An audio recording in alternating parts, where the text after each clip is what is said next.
Guantanamo Bay. For many, it's out of sight, out of mind. But what about the dozens of innocent men being held indefinitely who have already been cleared for release years ago? Well, lately the corporate media has been enjoying a total blackout on any news about Gitmo. But one group of activists have been consistently calling attention to the issue by holding rallies here in Washington, D.C. every week, demanding that the prison to be closed. Breaking the Set producer Manuel Rapolo got a chance to attend one of these unique demonstrations outside of the White House. Check it out. Stop the force feeding now! Demonstrators outside the White House are once again calling on the Obama administration to close Guantanamo Bay prison and end the practice of force-feeding detainees that are currently on a hunger strike. The hunger strike at Guantanamo has now far surpassed 200 days. Demonstrators are here again trying to raise awareness about the plight of these prisoners. Human rights groups as well as the UN have declared the practice of force-feeding a form of torture, a point being made by activist Conteris, who has undergone a 61-day fast in solidarity with Gitmo prisoners. I've been fasting for 61 days on water only, some calories through coconut water, but mostly water and vitamins and minerals and salt. And I've lost 52 pounds. As part of the demonstration, Conteris underwent a nasogastric feeding right in front of the White House. This is all being done completely against his will. It's an outrage. This procedure is similar to what hunger strikers at Guantanamo are forced to undergo every day and serves to highlight what life is really like for residents of the world's most controversial detention facility. What I went through today, I can't tell you. I thought it was going to be so much simpler. It was excruciating. It was absolute agony at every step of the way. I didn't know it was going to hurt so much that when he pulled it out, it was horrible. And when he put it in, every step was brutal. And for that to happen twice a day to these prisoners is unimaginable to me. Closing Guantanamo was a main pillar of Obama's 2008 campaign, yet the facility remains open. And at nearly $500 million a year to operate, Gitmo is the most expensive prison on the planet. It's a fact not overlooked by Colonel Morris Davis, former chief prosecutor at the detention camp. I've seen different figures, but something in excess of $2 million per person per year, which federal prison here costs in the $30,000 to $35,000 per year range. So it's just a huge, huge waste of millions and millions of dollars that's unnecessary. President Obama blames Congress for standing in the way of closing Guantanamo. Others would argue that it's the administration that lacks the political will to do so. But while finger-pointing continues to supersede action, dozens of men who wait for freedom wait for a day that, frankly, may never come. Manuel Rapolo, RT, the White House.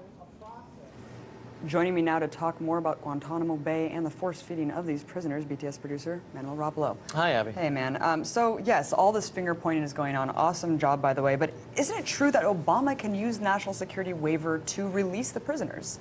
Now, right. today. No, absolutely. And there's already been prisoners that have been released. 2 Algerian prisoners were recently released over the last couple of weeks. President Obama can absolutely use the national security waiver. The only problem would be that he would have to do that 160-something times for each one of the prisoners. At the very least, he'd have to do it 90-something times for the prisoners that we know are innocent, that have already been cleared for release. No, that's great. So why isn't he doing it 166 times? Absolutely. At least for the 55 prisoners who have been released. Not only that, President Obama has an ability to do so. So does Congress. Congress can act and come up with a resolution to find a way to get rid of to get these prisoners back to their home countries. There is a lack of political will. There is a lack of public support for that sort of initiative. And there's an absolute lack of media attention on the matter, which means that it might as well be an irrelevant issue for the American people because it's not on their radar. And that's the biggest problem that we have. That's really unfortunate.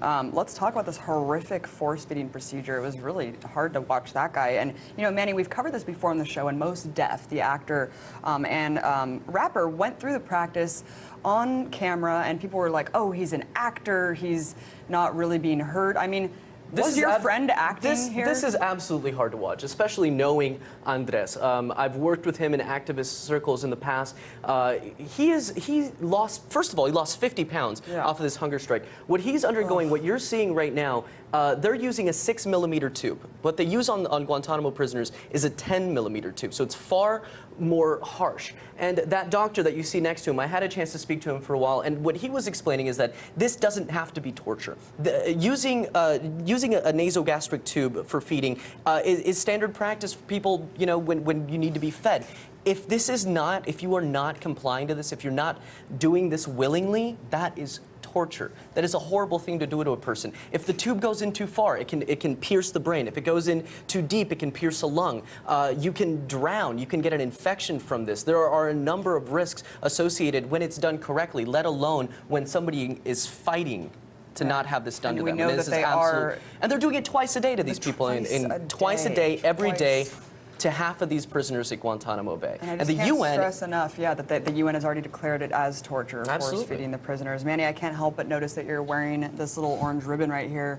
What does that represent? Sure. One of the points that Colonel Davis was making this afternoon at the rally was, first of all, there was absolutely zero corporate media presence at the rally. I'm shocked. Oh wow! Surprise, surprise. No.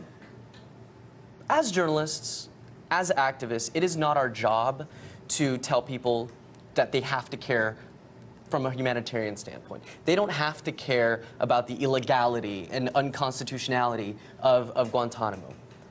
But when we are, as taxpayers, paying $2.7 million per prisoner per year, that's almost $5 billion a year that we're paying for this facility that is the most expensive prison facility on the planet, then we have to care. Then we have to care as taxpayers, as American citizens. That's because we're sponsoring this. That's what these ribbons are for. There are 2.7 million ribbons that are being handed out. To remind you, that is $2.7 million per prisoner.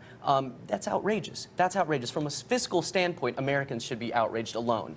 It is really outrageous, Manny. Thank you for breaking that down, because I don't think a lot of people really realize that they are sponsoring this kind of torture and injustice, really. And I just don't understand, and I have to make this point. It's that the U.S. government's trusting the Yemeni government to carry out drone strikes weekly, it seems, but they cannot trust the government to take prisoners from Gitmo because they say, oh, they're going to be terrorists, we can't trust to release them. However, many people have been released from Guantanamo Bay in the past, and they are just living out normal lives. They just want the chance to have a free life and not be detained indefinitely. Absolutely, and that's one of the really sad aspects of this, is because I feel like the vast majority of Americans are under the impression still, even after 10 years that this facility's been open, that these are the worst of the worst. These guys are all terrorists. They deserve to be there. They deserve to be tortured or whatever. First of all, yes, these people are being tortured.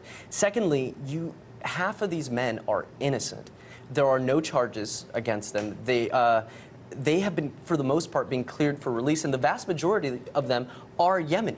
And the problem is that there are no countries that are currently wanting to host these prisoners because there's so much red tape associated with that here in the United States. The United States promised the Yemeni people that there would be facilities, infrastructure there to help former Guantanamo inmates re-assimilate into society. That infrastructure has yet to exist. It's not there. We have covered this on the show in the past. We've had activists, we've had journalists that have traveled to Yemen that have explained to us what it's like for people that are around these drone bombings and all these horrible things that are happening in Yemen. And on top of that, there's the Guantanamo aspect, that these men will never return and will never see their families, and it's heartbreaking. Right, and the PTSD of just these communities being terrorized on a daily basis, and also the people who are let out of prison being assimilated back into society after being indefinitely detained for so long, Manny.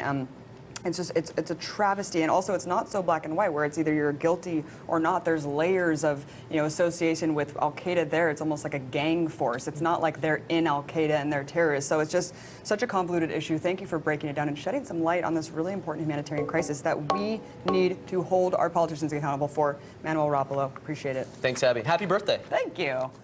So if you guys are wondering